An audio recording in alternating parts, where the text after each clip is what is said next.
Welcome to the Sunshine Parenting Podcast. My name is Audrey Monkey, and I am your host.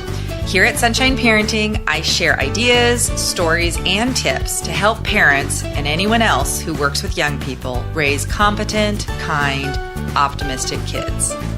The topics I cover here at Sunshine Parenting are summer camp, parenting, and happiness. If you're interested in any or all of those topics, you've come to the right place. In episode 23, I'm so happy to be talking again with my good friend, Sara Kuljis. This is an audio version of our Facebook Live topic on peaceful mornings. Well, hello, everybody. I'm so happy this afternoon because I'm with my good friend, Sara. And if you've watched any of my other Facebook Live videos or listened to any podcasts, Sara's pretty much one of my favorite guests on the show. We live 5 hours apart, though. So this afternoon, we are just going to do somewhat of a marathon of Facebook Live videos. Because we both like to talk so much. We do. And we have so many good topics that we actually just talked for 2 hours before even starting this. But we're going to talk first. I'm really excited. So if you've been following along on Sunshine Parenting on my blog posts and on my Facebook Live video from January, something that I'm doing this year is I'm calling it One Simple Thing. And the idea is not to overwhelm yourself with a whole bunch of things that you want to do, but just each month trying just one little simple thing that you can do to just help your family be a little happier, a little more connected, just have a better year this year is basically the idea. So last month, my tip was about just having a really short daily family sharing activity. So you can read about that if you look back on my post from January 1st. This month in February, I published a blog post. I think I published it on Wednesday. And it's about, the title of the post was 10 Solutions for Chaotic Mornings. And the reason I decided to make that this month's topic is I did a questionnaire, and thank you to those of you who answered it. But one of my questions was, what is the most chaotic kind of, let's just call it the worst part of the day for your family? And 67% of you said that mornings were chaotic. Mm-hmm. And I think that's really pretty typical. There's a lot that has to get done in the morning, sure, and it's kind of a crazy time. So I thought, in addition to, you could read the blog post with these 10 solutions that I came up with, but Sara has had lots of experience raising her kids. So I'm going to have Sara introduce herself. And then we're going to just kind of talk about mornings. And if you have good ideas for mornings, whether you're watching this live or later on, we'd love for you to comment because other people can learn from you too. There's so many different ways. And like I say with all things, I would always recommend just trying one. You don't need to redo everything, but maybe there's something that you can gather from our time and from listening to us or reading the blog post that just could make just a small change that could make a difference in how your family's feeling in the morning. So Sara, tell me a little bit about your family and how your mornings have been historically and what they're like now and what your experience is. First, tell us how old all your kids are now. Okay. I have a sophomore in college. He is 20. I have a senior in high school who it just turned 18. And my little one, my daughter, just turned 14 the day before yesterday. So I have an 8th grader too. And what you just started mentioning, I asked you about mornings to get you thinking about it. Tell me about kind of your mornings or any things that you discovered or changes you made in your mornings. Well, sure. Well, when my kids were younger, mornings are hectic. One of them slows the other ones down. There's so many details, so many things to take to school. Who's driving? Is it me? Once the kids started driving, yikes.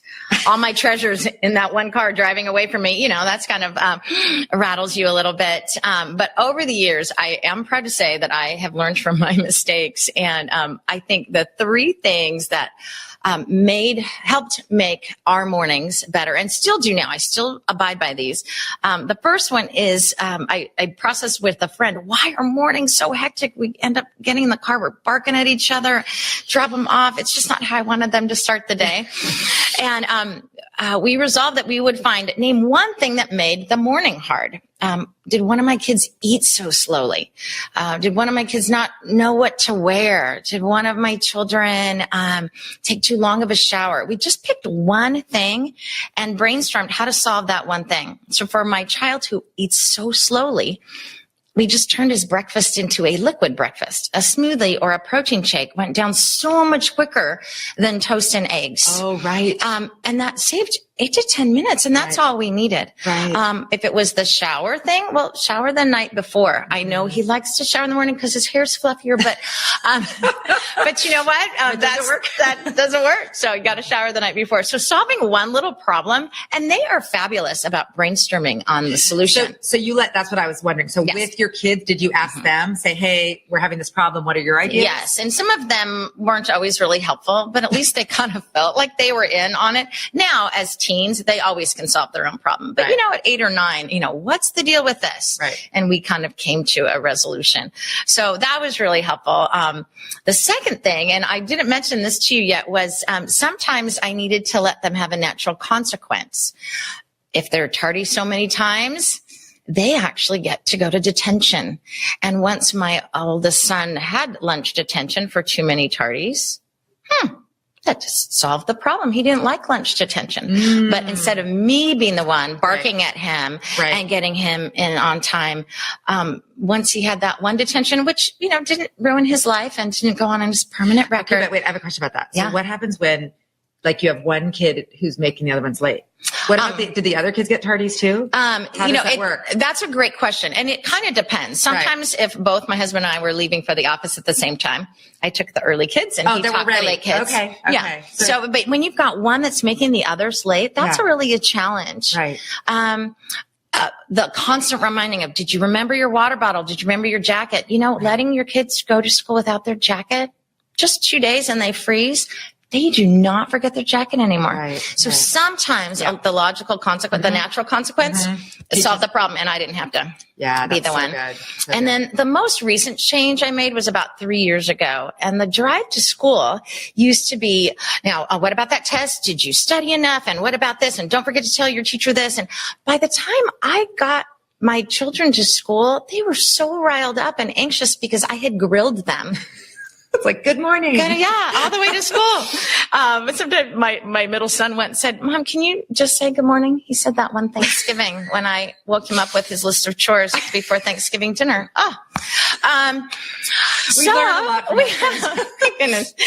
So gosh, if my drive to school can be a blessing to them instead. Right. A funny story of when I was in their grade. A blessing. I saw this in you yesterday. I could not have been more proud about how you helped each other. Hey, I'm praying for you today that this one thing would make a difference. I just want you to know how much I like you. You make me so proud to be your mom.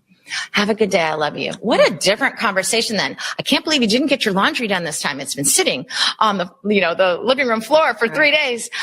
Morning is not the time to dump that. I know. They have so much challenge already and pressure at school.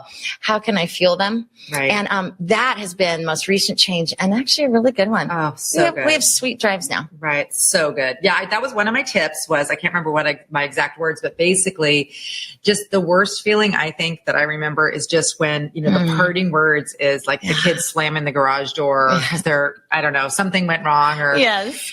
It's just kind of an icky feeling to start the day, feeling like you just did not have, you didn't leave on a positive note. Right.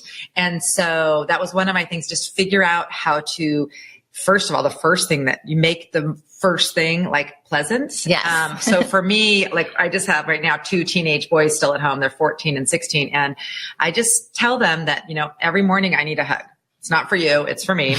And so first thing, that's awesome. A hug and good morning and, how'd you sleep and just trying to start slow and, and that is just, it's a little thing, but instead of, oh, we're late or, oh, soccer or, it's just start with just the greeting. And then same thing, just, you know what? It's too late to figure out something from homework anyway, when have 20 minutes and you're leaving for school. So just try to keep it positive. Right. The conversation. At that point. Yeah. That's so good. So what else? I like the breakfast thing was really good. One of the ideas that I put in here is I'm more of a smoothie kind of person in the morning too. I have trouble just eating first thing. I'm like a coffee person. A lot of stomachs don't wake up right off, even though it's such an important time to get some nutrition in you. Yes. So one of the things that, Well, my kids, first of all, we went to all self-serve breakfast many Good. years ago. Good. And I remember one of the vivid memories I have is when my oldest daughter was 4. And, she was just going to preschool at the time, but she loved doing things for herself. So I put milk in one of those liquid little, it was probably a 2-cup liquid thing, filled a cup full on the bottom shelf in the refrigerator. Oh, brilliant. And so she could get herself her bowl of cereal. And you should have just seen her, walking over to get her bowl. And so I'd be drinking my coffee and she'd get her cereal and and it was just so cute. But it was a really good example. And I kind of got away from it because, as the kids got older and they were late in the morning. So then I was chopping fruit and trying to put in bagels and kind of running around. And my husband goes, what happened? We used to be this family where you were teaching a 4-year-old to get their own cereal. And now where have we gone? Anyway, so a couple years ago, I just went back to, what? Everyone just has their own taste in the morning. We have our smoothies, we have bagels available, there's cereal, you can make an egg, whatever. And so I'm there, but I just actually kind of sit down with my coffee. So I'm That's brilliant. We can talk if people want to talk, but I thought of something else. They don't like to make anything in the morning, and smoothies, you can actually put everything in it except for the frozen thing. So whether it's, you're going to put ice cubes in or, frozen fruit strawberries or something, right.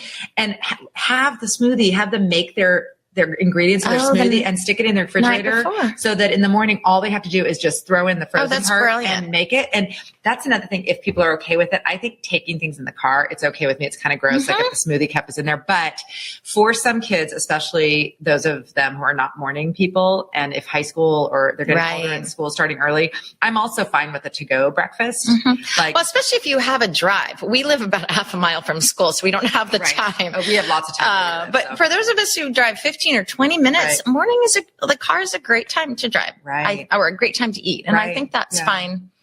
And then, also they get to practice emptying out the car after the day. And that's not a bad thing. Crust off the smoothie cup. Yeah, that's true. When we moved into this house, actually, my kids were very little. We've lived here a long time. And I made the bottom drawer. One of the bottom drawers in the kitchen has plastic bowls, plastic cups, plastic plates so that they could make self-serve, right?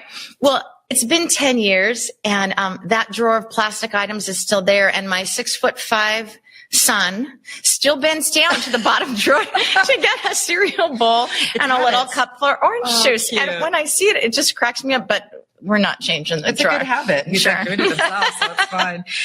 But I think the main thing is anything that you can do for yourself to make the morning more peaceful. I know for me, I used to definitely be more of a night person.